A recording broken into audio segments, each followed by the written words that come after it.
America चीनमधील tariff war, जागतिक व्यापार तणाव आणि अनेक देशांमध्ये सोन्याच्या साठ्यात वाढ या कारणांमुळे सोन्याच्या दरात वाढ होत आहे। याशिवाय अक्षय तृतीयेचा सण अगदी तोंडावर असल्याने आता सोन्याचे भाव आणखी वाढणार आहे। धनत्रयोदशी किंवा लग्नसराईसारख्या सणांमध्ये मोठी मागणी असल्याने सोन्याच्या किमतींवर दबाव येताना दिसत आहे।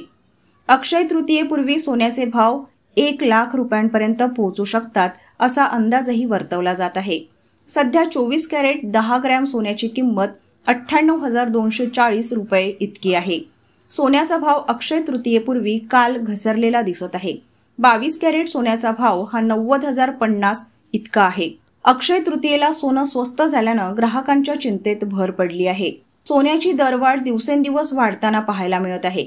सोन्याचे दर वाढत असून MCX वर फेब्रुवारी सोन्याचा वायदा सकाळी 11,050 रुपयांच्या वाढीसह 95,838 रुपयांवर पोहोचला। फेब्रुवारीत सोन्याचा वायदा सकाळी 1,150 रुपयांच्या वाढीसह 95,838 रुपयांवर पोहोचला, जो शेवटच्या सत्रात रुपये 94,722 वर क्लोज झाला आणि आज रुपये 95,580 वर उघडला। चांदीच्या दरातही आज वाढ झालेली पाहायला मिळाली। चांदी ही सर्वसामान्यांच्या आवाक्याबाहेर गेल्याचे दिसत आहे। प्रति किलो चांदीची किंमतही 1,09,000 रुपये आहे।